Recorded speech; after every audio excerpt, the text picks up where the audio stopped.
Today's my birthday. Really, people? I'm not kidding. Given that today's my birthday, what do you think I could be thinking of? What would you be thinking about on your birthday? That you're older? Perhaps wiser? Well, in the tradition of growing older and wiser, assuming that with age and time, wisdom does come, I'm going to reflect on some parts of my life and to share some gems with you. But don't worry, it won't go beyond 18 minutes, right? It won't be 80 minutes because I'm not that old. So in thinking about a journey in life, I have a story to tell.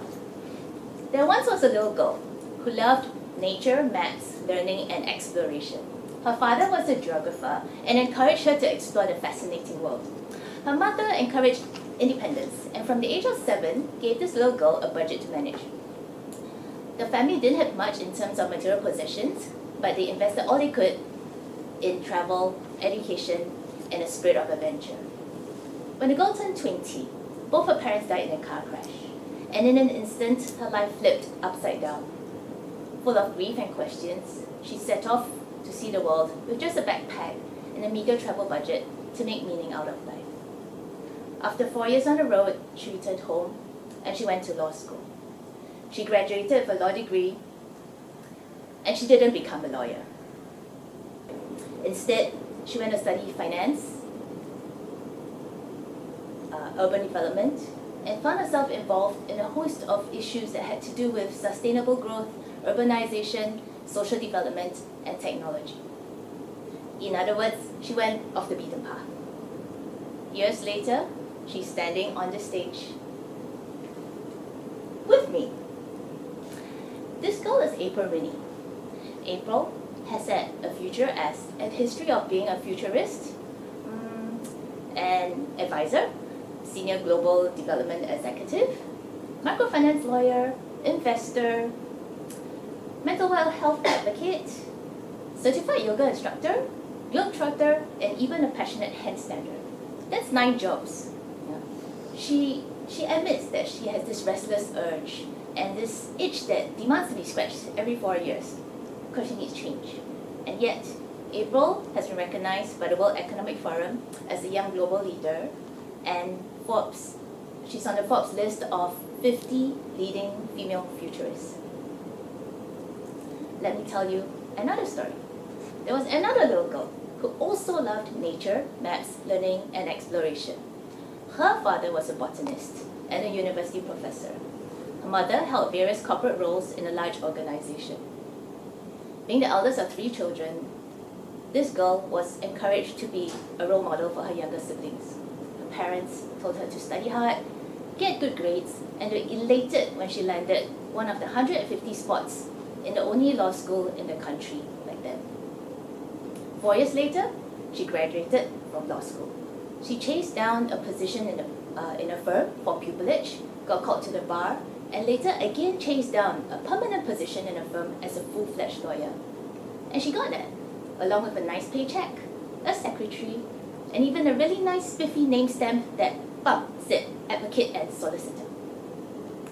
In the first month of her job, she sat in her office, and she felt that she really didn't want to be there, and much less spend the rest of her life amongst files and other lawyers.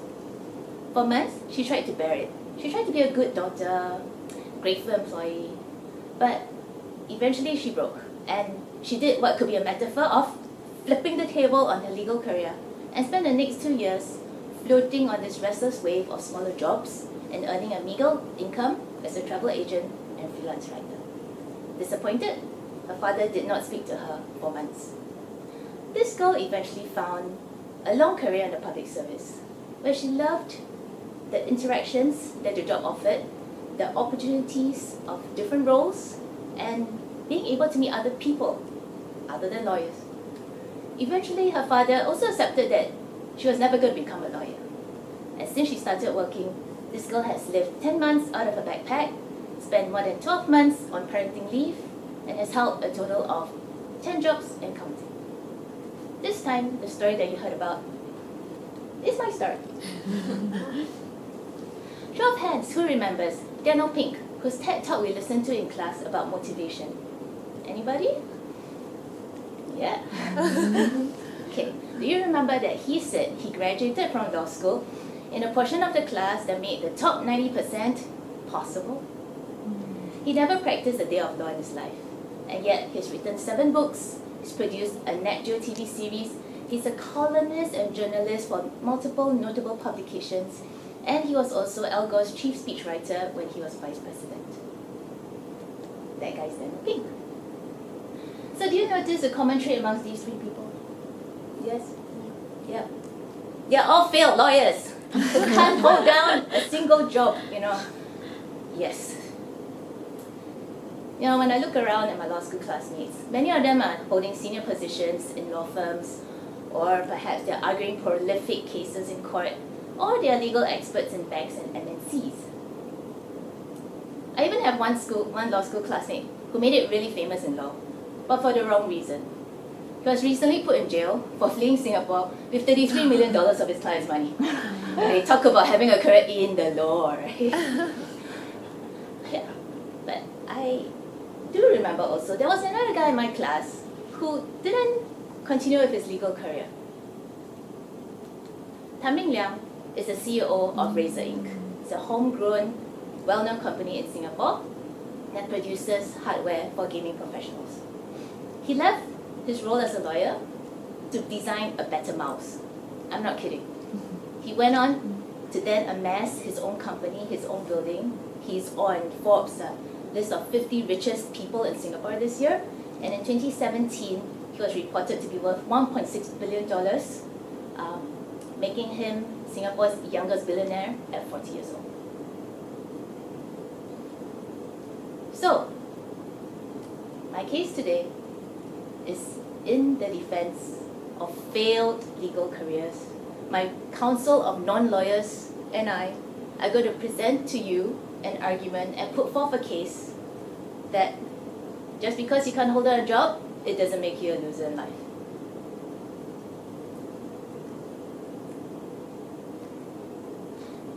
In a Harvard Business Review article, April Riney shared her observations that people nowadays are no longer inspired by or want to climb a corporate ladder, a career ladder that's built by somebody else.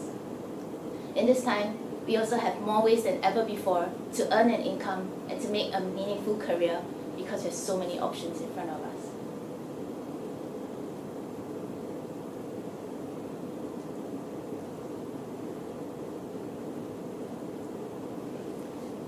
So she argues that instead of thinking of a career as writing a CV, she argues for us to put forward and to design our own career portfolio. So what does this mean? Using the lens of a career portfolio, you look at the values, the skills and experience that a person brings to the table beyond his resume. You look at the whole person. So it does include the professional roles, the jobs that a person has held. It also includes skills and experience that are typically not on the resume. For example, parenting and career gaps, with the super skills that they bring to you and the growth that they bring to you, should be celebrated. Good employees know this too. On Microsoft's website, there's an article that says the linear career model has gone out of the window, and in place is the career playground. So what does this mean? What's a career playground? It is where you choose your starting point, swing laterally along the monkey bars, go down the slide, swing up high, choose any order you want, perhaps start all over again, and that is where you're going to see the most career growth.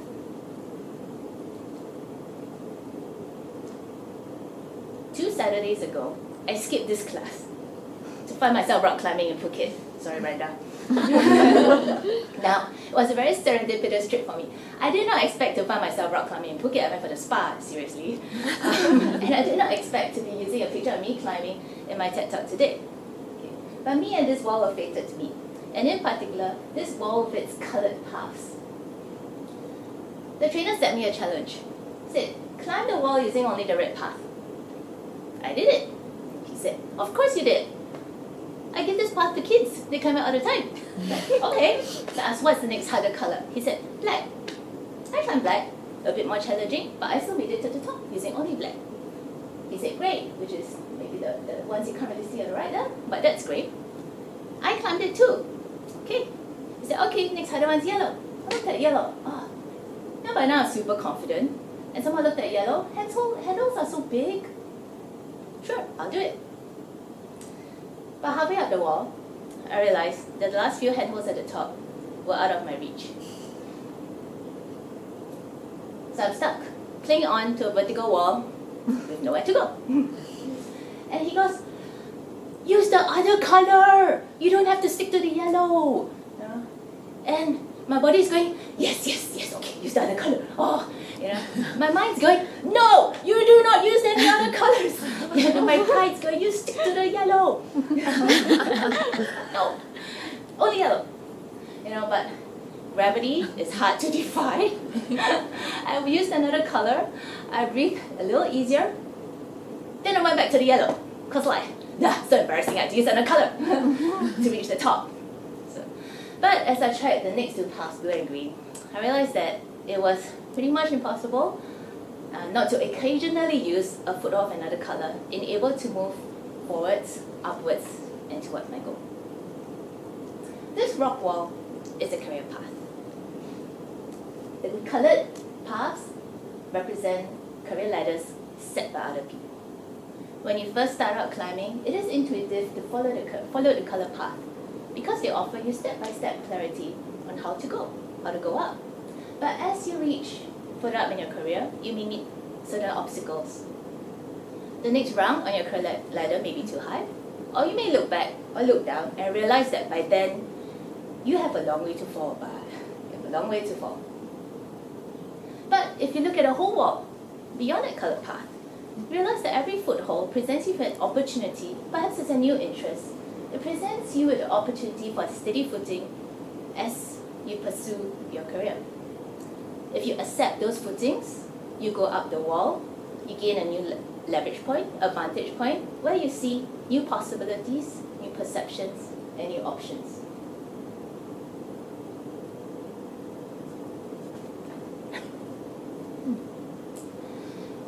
I'm going to call in our first expert. Okay.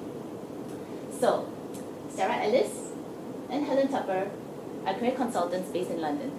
They have a term for this career path. It's called squiggly careers. So you're right, squiggly. You heard correct, squiggly. Squiggly, yes, like noodles, like spaghetti. But if you're in Singapore, if you like, it's like Maggi mee, Indomie, mee pok, mee kiat, mee fen mian, 也可以. And like Japanese udon soba, but you get the idea. Tangled, squiggly, possibly unruly. According to Sarah and Helen, the best career pathway is not necessarily the straight one.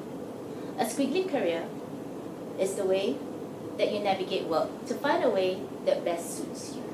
And it can bring along with it opportunity, freedom, and purpose. This is what a squiggly career looks like as compared to a linear career.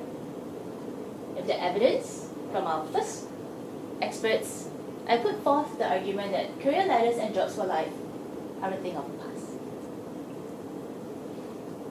I'll next call in our second expert, David Epstein. Sorry, David. David has master's degrees in environmental science and journalism. He's also studied ecology, geology, astrology. He's an investigative science reporter. He also writes for sports journals, and he blends all these interests into a career as a speaker and author on performance science. In his book Range, David examines the top athletes, musicians, scientists, inventors, and so on. He's found that in most fields, especially those that are unpredictable and complex, it is the generalists and not the specialists who are primed to excel.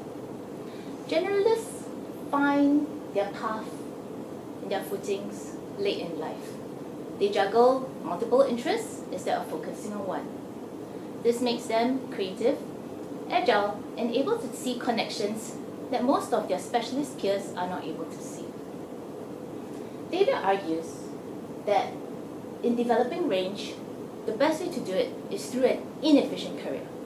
This is where failure is your teacher. and switching jobs may lead you to more fulfilling careers.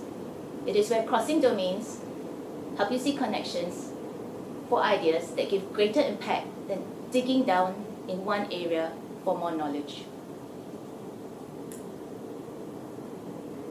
And it is in this world, in this situation where people who can think broadly, embrace diverse experiences and ideas, they are able to thrive in an increasingly complex world. With that, this council puts forth argument number 2. Diversifying in your career develops range and a path to success. Now, what's a job? How many of us have jobs? I'm sure all of us, right? What jobs might you have worked in? It could have been working in an organization like Grace in banking, providing a service like Trial in nursing, and Rizal as well in a foreign service. It could be teaching like Brenda. So a job is something that we do in exchange for an agreed amount of money or in exchange for something in return, whatever is agreed. It is a contract for remuneration. What then is work? Why do we work? Work is the energy that we put into action to enable an outcome. Sometimes we are paid for the work that we dedicate ourselves to. Sometimes we are not.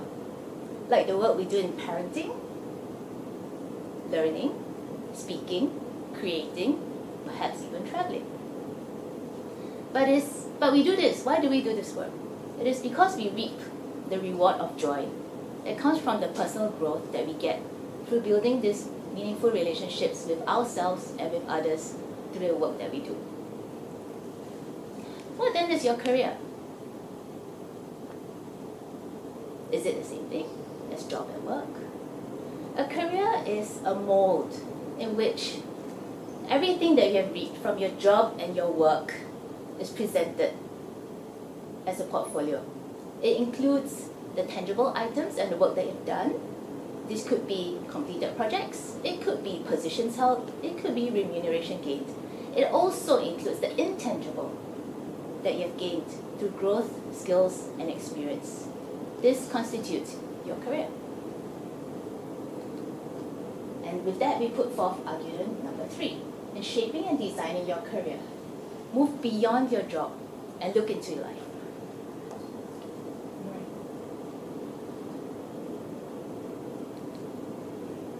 So in her book, Flux, April Riney says, the pace of change has never been as fast as it is today, and yet it is likely to have never again be this slow. So you let that sink in. It's a bit scary, right? It's a fast moving world now. It's going to be a faster moving world out there. But at the same time, it's exciting. Jobs, as we know them today, will cease to exist. Opportunities that we don't know of yet, that don't exist now, will come into existence.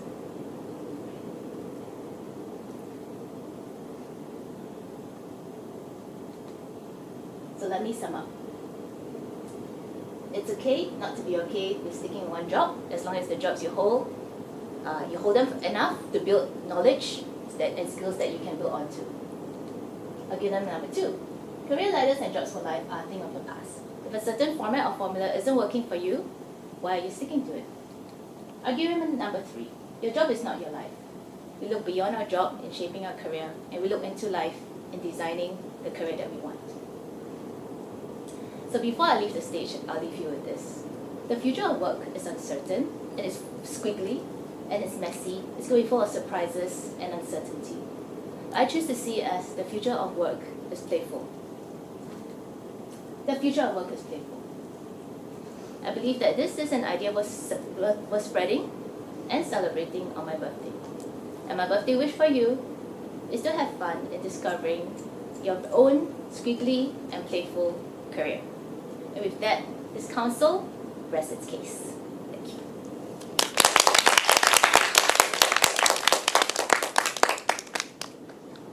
Okay, thank you.